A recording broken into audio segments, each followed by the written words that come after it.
Hey folks, welcome to B5 Bricks. My name's Dom and I hope you're all doing well.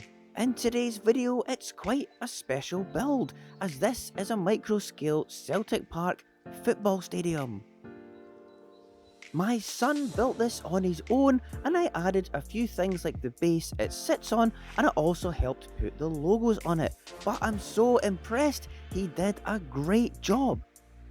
So I'm going to show you a few details of the stadium and all the details he managed to get in. We are of course Celtic fans and have been to Paradise for many games over the years, and it's an incredible experience going there. It is the biggest stadium in Scotland and the 8th biggest in the UK, with a capacity of 60,000, so you can imagine what it's like inside, and we absolutely love going here.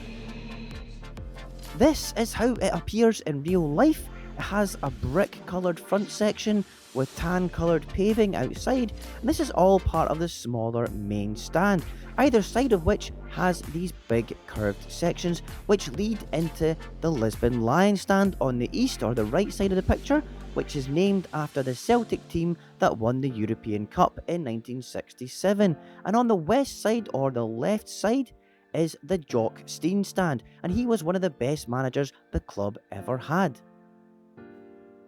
And the large stand at the back is just called the North Stand, which is on Janefield Street, which has the cemetery behind it.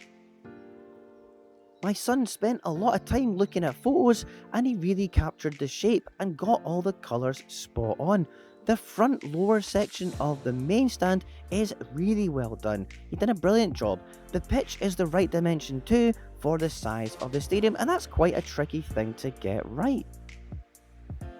The front area from Kerrydale Street is often lined with flags, and there's some newly planted trees along here as well, and the main window is kind of like an angled glass panel, so to replicate that we've used the silver part and used green tiles and slopes to kind of represent the flags and trees.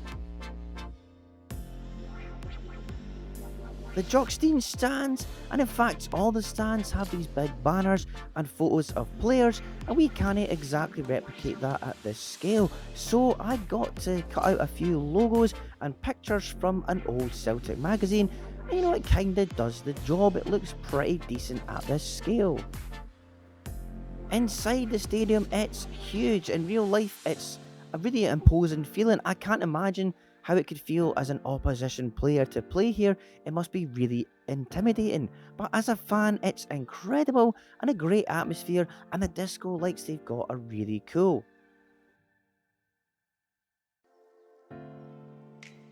So inside he's used green slopes with white plates, and if I take this side panel off here, you can see how it's really relatively simple, and we've added a grey tunnel entrance for the players in the middle here, but it all looks really effective.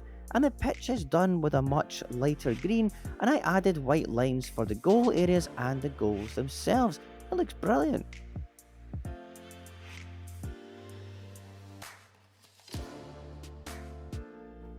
There's entrances around the outsides, and underneath you can see it's just green plates that this all sits on, and this banner actually looks pretty good.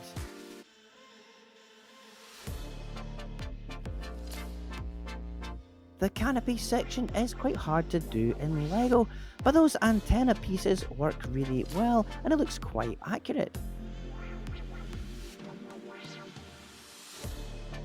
I'm blown away at how good my son did this, and I really just did add a few finishing details. I'm really proud of him for this, and I hope he'll be over the moon that I made this video. He's becoming quite an accomplished Lego builder.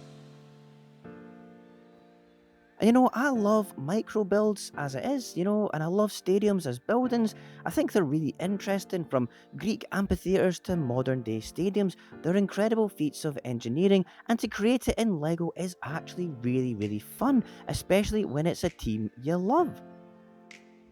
I hope you think it was an interesting build, and I'd love to know if you've ever built your team's stadium before. Let me know in the comments, and if you are a Celtic fan, then I'm sure you'd agree that this is actually a pretty accurate version of Paradise.